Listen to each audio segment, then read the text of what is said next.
Bienvenidos a Lo Simple No Vale. Hoy tengo el placer de contar con Pedro Ballín, periodista y escritor. ¿Qué tal estás? Muy buenas tardes, encantado.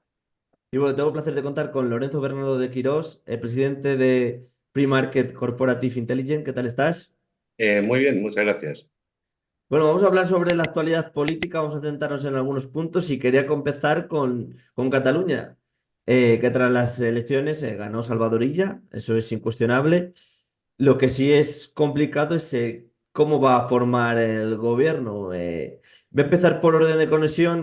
Pedro, cuéntame un poco cómo ves la situación actual. Y es que es complicado porque o gobierna, parece un poco Sánchez, como dicen los de Junts en Moncloa y Puigdemont en Cataluña o no hay tu tía en ninguna manera. Cuéntame tú cómo lo ves. La verdad es que hace muchos años que renuncié a ser augur al Mm, ejercer el periodismo. No sé cómo lo van a resolver, la verdad. No sé cómo van a conformar los bloques. mm, Sí puedo interpretar el sentido del resultado electoral. Y el mm, sentido del resultado electoral es que ha habido un castigo notable a Esquerra Republicana, que ejercía la presidencia de la Generalitat.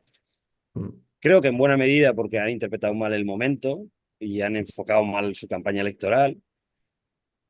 También porque les asusta bastante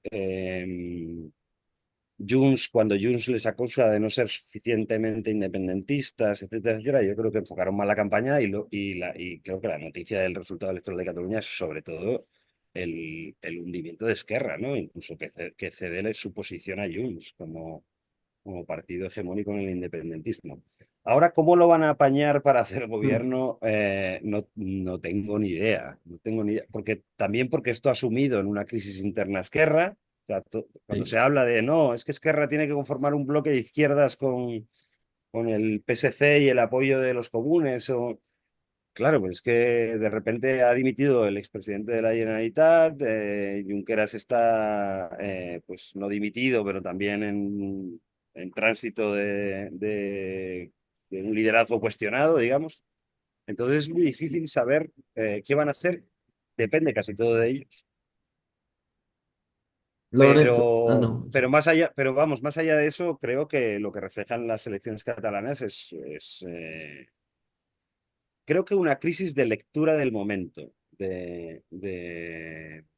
singularmente de Esquerra. No olvidemos que las elecciones las convocan ellos, ¿eh? O sea, Mm. y esto es una variable que todos los que estamos cerca de la política sabemos, que es que no convoca las elecciones cuando cree que es el momento mejor o menos mal para sus propias posibilidades. Entonces, el resultado electoral revela que igual fue un error brutal convocar las elecciones. Lorenzo. Sí, vamos, yo estoy sustancialmente de acuerdo con lo que dice Pedro. Es decir, yo creo que Esquerra lee mal el momento, pero también lee una situación en la que ha sufrido los costes del abrazo del oso. Es decir, la alianza con el Partido Socialista le ha pasado un alto coste, en mi opinión, en las elecciones catalanas.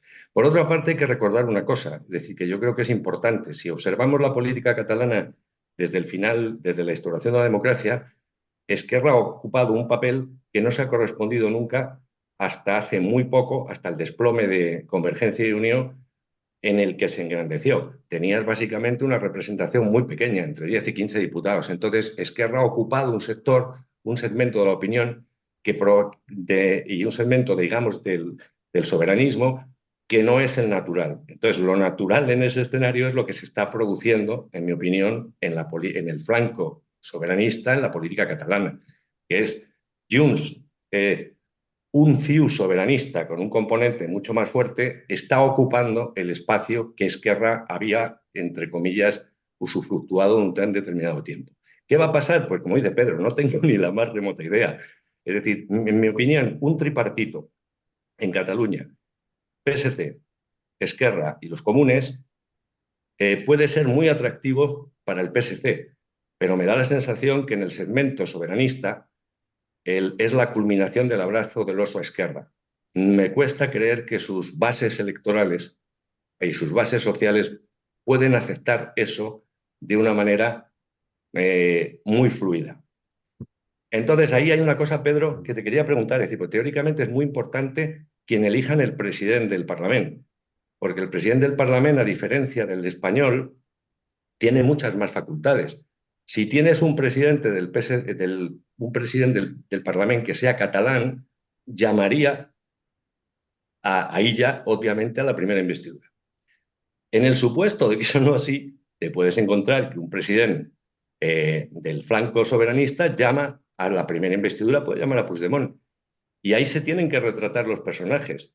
Si Puigdemont pudiese formar gobierno, entre comillas, o tener opciones de formar gobierno, Esquerra le es muy difícil negarse a dar el soporte a su amigo enemigo, ¿no? Entonces yo creo que es muy complicado, lo tenemos que ver en los próximos. Es que, ¿Qué tiempos es que, tenemos para esto? a ver, es que no me sé los plazos ahora, pero claro, es que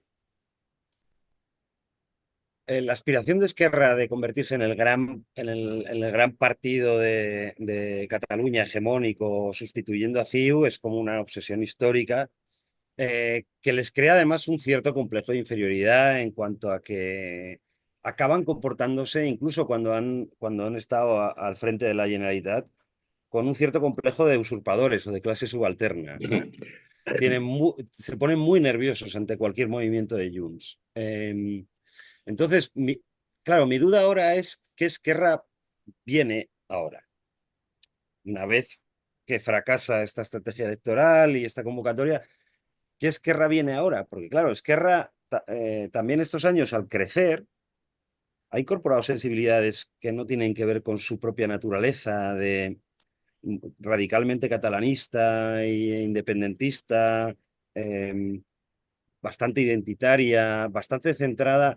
Esquerra es un partido de las menestralías del interior de Cataluña, no es un partido de las clases de la izquierda urbana o del cinturón de Barcelona, pero han intentado acercarse a eso. El fichaje hace años de Gabriel Rufián fue básicamente para intentar contener a los comunes digamos, en el cinturón de Barcelona. Entonces, claro, la clave es ¿qué Esquerra sale de este proceso, de esta crisis? En función de qué características tenga esa Esquerra, tomará unas decisiones u otras. Lo que decías de apoyar el tripartito sería abundar en lo que nos ha llevado hasta aquí, ¿no? De alguna manera, en lo que nos ha hecho fracasar. Sí, pero eso sería como la interpretación de la dirección que se va. Eh, claro, ¿quién viene? ¿Quién manda ahí? ¿Será Rovira? Si es Rovira, Rovira es esencialmente identitarista e independentista. Entonces, seguramente la opción del tripartito de izquierdas es la que menos le guste a Marta Rovira. No tengo muchas dudas. Eh, pero será otra facción, otra sensibilidad dentro de Esquerra. Esto me crea muchas dudas. Y luego, por otro lado, vamos a ver el destino de Puigdemont. Vamos a ver el Sin destino de duda. Puigdemont, porque hay, y eso sí que lo conozco y lo sé con cierta... Hay toda una ansiedad en determinados sectores políticos y económicos de Cataluña porque Junts olvide las aventuras y se vuelva a convertir en lo que siempre ha sido. Una derecha pragmática, catalanista, pero no aventurera, que vuelva a ejercer, digamos, una hegemonía importante en Cataluña. Esa tensión dentro de Junts, a pesar del buen resultado electoral para ellos, sigue presente y eso no se soluciona con la amnistía. PDeCAT se separó en su momento, antes Marta Pascal fundó un partido nacionalista de Cataluña. Todas esas sensibilidades en un momento dado estarán llamadas a reunirse de nuevo en la gran casa del catalanismo conservador. Cuando se produzca eso,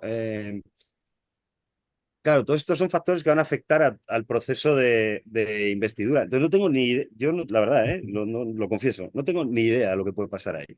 Estoy de acuerdo. Además, tenemos en la línea de lo que decías, los dos partidos tienen que decidir lo que quieren ser de mayores, los dos partidos soberanistas. Entonces, claro, me parece que Esquerra tiene el Congreso en octubre, con lo cual va a tomar la decisión su grupo parlamentario, que es singular, en el que ninguno de los potenciales líderes a priori quieren mojarse en esa decisión, con lo cual eso es un horizonte abierto. Y luego, en efecto, Junts tiene que volver o va a intentar volver a recuperarse en lo que es básicamente lo que era la vieja CiU, digamos, con un componente más marcadamente soberanista. Ahora bien, Si Junts, Puigdemont no logra la investidura, Sí, sí, la la Generalitat. Generalitat, yo creo que vamos a encontrarnos con un Junts beligerantemente crítico con el gobierno. Muy beligerantemente crítico, obviamente, en Cataluña y muy beligerantemente crítico aquí. En Y el en un Congreso de los gobierno con Diputados. una situación parlamentaria tan frágil como la que tenemos, la hostilidad de Junts en el Congreso de los Diputados va a hacerle muy difícil la gobernanza a Sánchez. Luego es un equilibrio muy, muy complicado. Ahí Cataluña en ese sentido es, como siempre lo ha sido, en mi opinión, es el elemento central en estos momentos de la situación política española.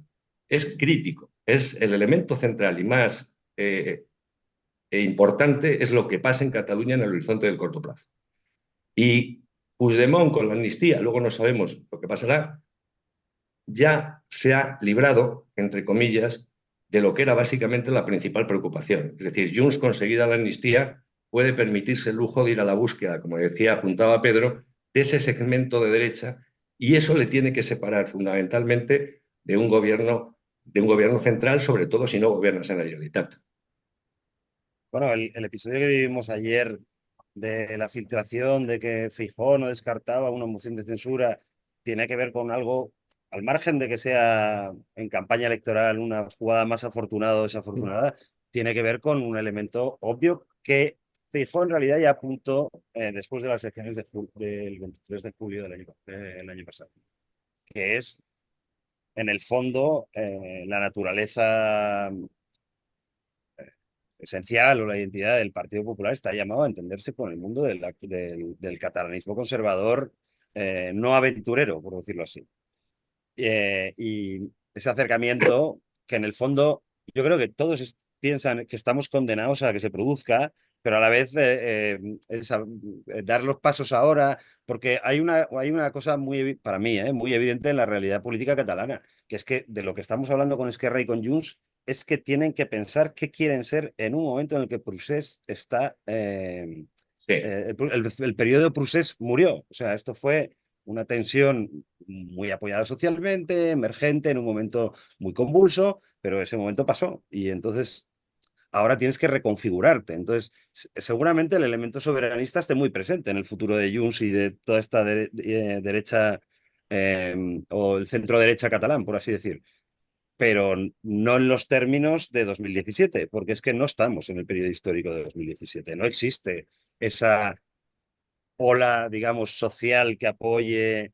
Y eso no se fabrica. Yo en eso soy muy escéptico porque soy de los que cree que en las democracias liberales los humores se fabrican de abajo arriba, no de arriba abajo. Es decir, eh, por más que se empeñe Junts en volver o incluso RC en volver a hablar de referéndum y de pues estas cosas, ¿no? Pertenecen a un periodo histórico cerrado. Y luego creo una cosa que lo he pensado siempre, que es que la política se escribe mucho como relatos y los relatos tienen protagonistas. Y yo creo que, lo creo en serio, que los protagonistas del procés son personajes políticos caducados. O sea, Estoy de son acuerdo. personajes políticos a los que se les ha pasado el arroz, que ya no les toca. O sea, creo que lo mejor que le espera en la política, creo, me equivocaré, a Puigdemont es disfrutar de la amnistía e irse para casa y que el timón más pronto que tarde de Junts o de la nueva conformación de lo que Juliana llama el gen convergente, el timón de eso no lo va a llevar Carles Puigdemont. Ahí tienes, en la línea de lo que dices, yo creo que hay un elemento que has apuntado que es muy importante. Es decir, la derecha española, la derecha nacional, la derecha del resto del Estado, Mm. antes o después tiene que lograr algún mecanismo de entendimiento con la derecha periférica, que es la derecha vasca y obviamente una Junts en la línea de lo que decimos. Y El el PNV, problema, y el PNV el está loco PNV, porque pase, ¿eh? Está loco claro, porque pase. el problema que tienes ahí es un problema que tiene tres letras, que se llama Vox.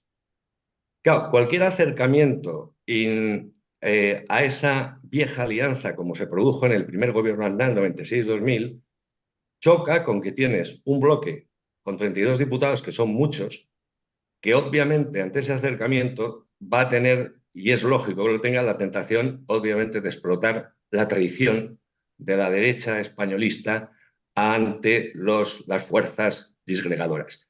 Mientras Vox exista, eso es muy complicado y sobre todo en un escenario tan polarizado como es el de la política española en estos momentos.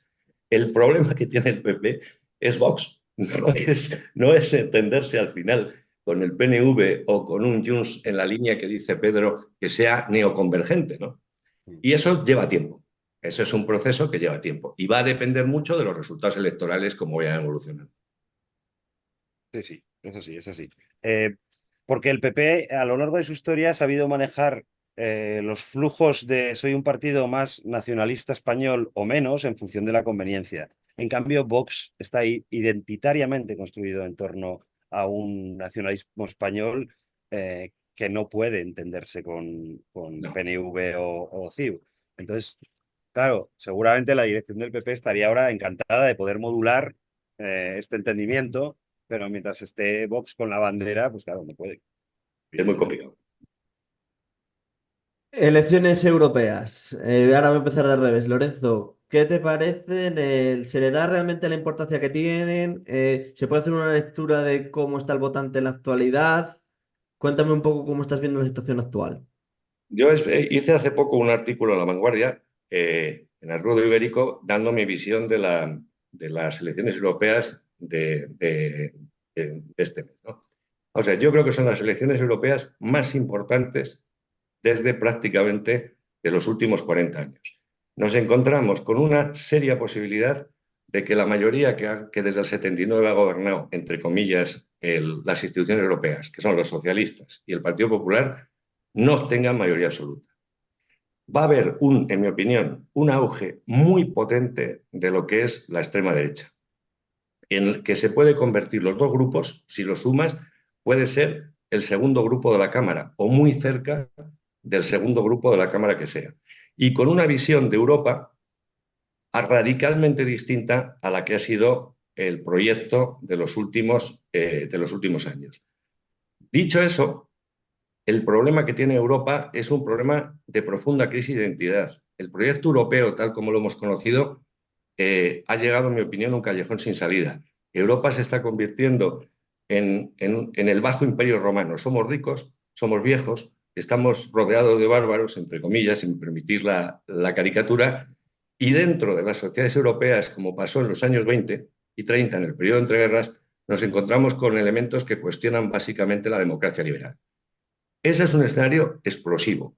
Y en un mundo en el que nos encontramos la guerra de Ucrania, para allá, el intento, una redefinición del mapa geoestratégico global, esta Europa tan débil y en una situación tan fracturada internamente, puede convertirse en un escenario muy atractivo, entre comillas, de movimientos desestabilizadores dentro de Europa entre los juegos de las diversas potencias que aspiran, entre comillas, a mantener la hegemonía a escala global. Entonces yo soy muy pesimista respecto al futuro de Europa en el corto plazo.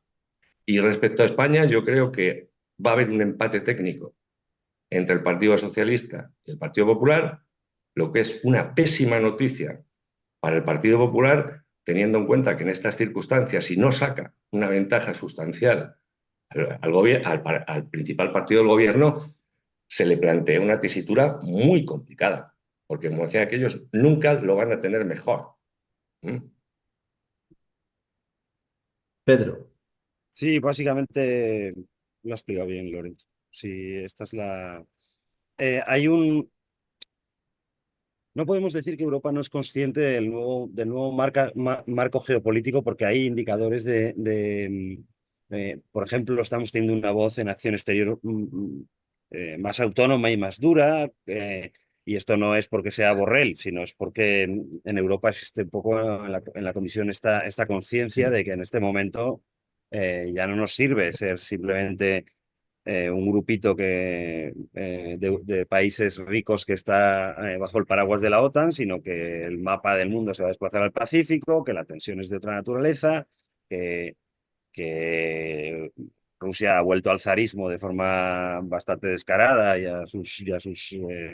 y es una amenaza imperialista en la puerta de Europa, que esto es una cosa que en España, como estamos aquí un poco lejos, pues no nos damos cuenta, pero en toda Europa está de verdad, todo en Centro Europa se nota un montón. realmente muy concernida por la guerra de Ucrania, que aquí lo vemos como si fuera en el otro lado del mundo, pero en fin, en Europa se vive como algo muy próximo. Y ahí hay, digamos, me atrevería a decir, no quiero pecar de optimismo, que por primera vez socialdemócratas liberales y conservadores son conscientes de que el proyecto europeo que hizo una moneda común, etcétera, etcétera, necesita un pacto político, social, fiscal, económico, para constituirse en una especie de República Federal de Estados, porque es la única forma de pintar algo y no ser avasallado en el nuevo mapa del mundo al que vamos. Claro, a la vez que ahora de repente sí parece que se toma una cierta conciencia de esa necesidad, de la perentoriedad de que el proyecto europeo tenga una voz política, no solo sea un club al que vamos los fines de semana a pedir perras, digamos, eh, quizás sea un poco tarde porque las propias tensiones contra la construcción política de la Unión Europea eh, aparecen en forma de partidos, los de extrema derecha, pero no solo los de extrema derecha, que son claramente contrarios a la construcción europea, contrarios a la pérdida de soberanía que es innegociable. O sea, creo que es que esto lo tengo como bastante claro. Los estados que conforman la Unión Europea no tienen un tamaño para ser nadie en el concurso mundial en los próximos años. Entonces, en medio de todo esto, con la herida abierta del Brexit, que es que en el fondo, aunque fue peor para ellos que para nosotros, establece un momento de crisis de crisis del genuino espíritu europeísta, pues hay un montón de formaciones que pueden tener muchísimo peso después de las elecciones europeas y que no están por la construcción europea. Y Eh, creo que, de hecho, el riesgo del que habla Lorenzo, yo me lo creo. Yo creo que la Unión Europea se juega el ser o no ser. Es decir, vamos a la disgregación y que burocráticamente se estirará con inercia y tal, pero en la que perderemos cualquier voz en el concurso internacional importante, digamos, o, o digamos, triunfa el europeísmo. Yo no doy por supuesto el resultado, ¿eh? O triunfa el europeísmo y entonces creo que Europa debería ponerse las pilas, porque si no nos ponemos las pilas no somos nadie. O sea, en el momento India, el momento China, el momento Rusia, el momento Estados Unidos, nosotros no pintamos gran cosa. Europa, vamos a ver, un tema fundamental para el futuro de Europa en estos momentos son los resultados de las elecciones americanas. Mm. Si Trump gana las elecciones americanas, Te diré, Lorenzo, que yo soy más optimista con las elecciones americanas que con las europeas. O sea, me parece más fácil que Biden resista a que en Europa, digamos, las fuerzas europeístas y democráticas aguanten el envite. No lo sé. vamos Bueno, a igual ver, me equivoco, ¿eh? vamos a ver, te van a ganar digamos, la derecha alternativa esta te va a ganar en Polonia, te va a ganar en Hungría, te va a ganar en las elecciones italianas. Le Pen va a derrotar de una manera abrumadora a Macron. La AfD, los neonazis estos alemanes van a ser probablemente, casi seguro, Alternativa por Alemania, sí. la segunda fuerza.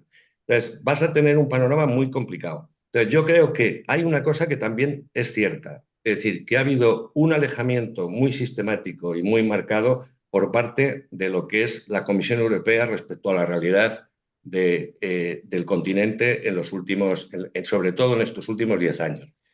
Es verdad que el espíritu digamos, el viejo espíritu liberal en el sentido económico y de una cooperación entre estados que de manera progresiva fueran avanzando hacia un proceso de integración cada vez más estrecha, yo creo que se ha intentado acelerar de manera muy brusca por parte de una comisión que ha sido terriblemente invasora en muchos casos de competencias nacionales.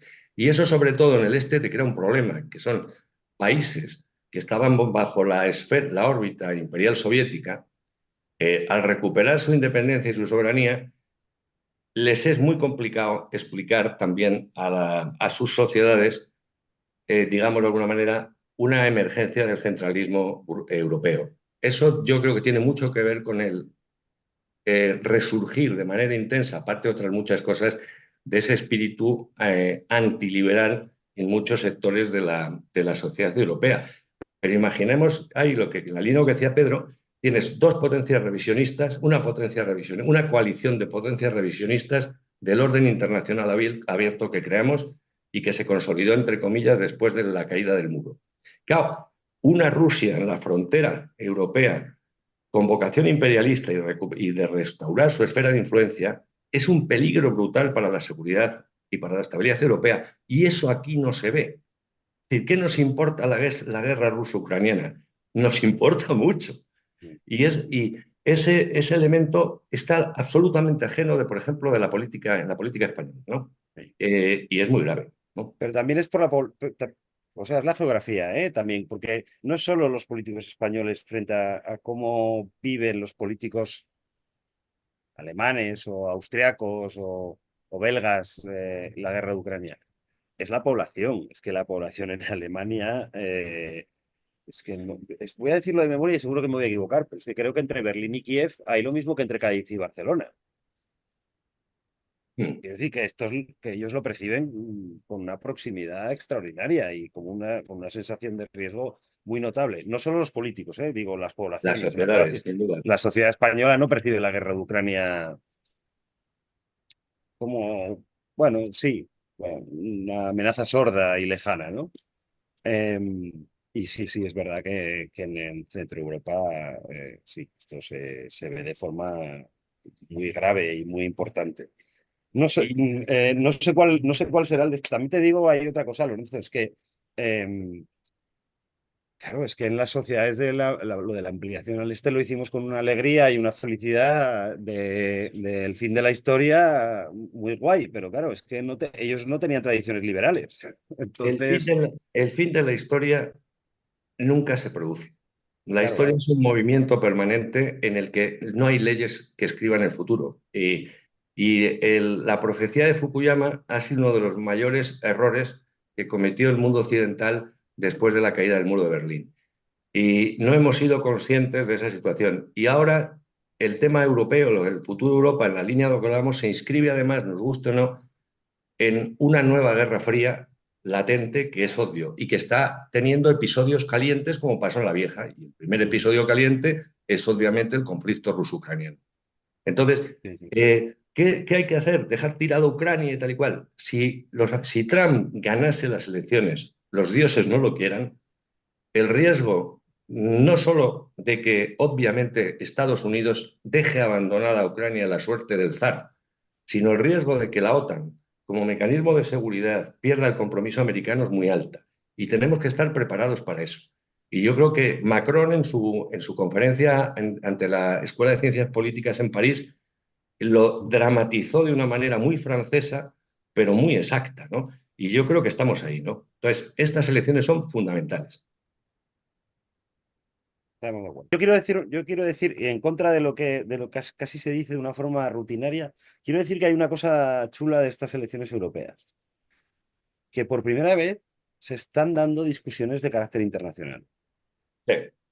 Por la guerra de Ucrania y por la guerra y por la guerra de Oriente Medio, eh, que yo recuerde, son las primeras elecciones europeas en las que las discusiones importantes, independientemente de que en todos los mítines cada uno haga el comentario de actualidad doméstica para los telediarios, donde en las cuestiones de fondo, por primera vez, son no quería ponerme muy solemne, pero de geopolítica. Y yo esto no lo recuerdo antes, esto no No, recuerdo que haya pasado nunca antes. no, es cierto. Es cierto, es decir, eh, de manera consciente o inconsciente se ha filtrado a lo que es el ambiente político la gravedad del momento. Y eso es verdad que nunca había sucedido de una manera como la que está ocurriendo ahora. Y eso a lo que te refleja, en efecto, es la enorme preocupación de que estamos en un momento de desafío geopolítico y geoestratégico a escala global en el que corremos el riesgo de cometer muchos errores, ¿no? Bueno, chicos, yo creo que lo dejamos aquí y ya charlemos más adelante otro día si se puede por parte de todos y sobre todo daros las gracias a los dos, que dos grandes profesionales pues hayan pasado por el canal y hayáis compartido vuestro tiempo conmigo. Muchas gracias a ti, querido, un placer y a don Pedro igualmente. Un saludo a los dos. Alberto, ya sabes dónde estamos para cuando quieras. Pues lo Igualmente, querido. dicho, pues lo dicho, muchísimas gracias y un fuerte abrazo. Chao. Adiós.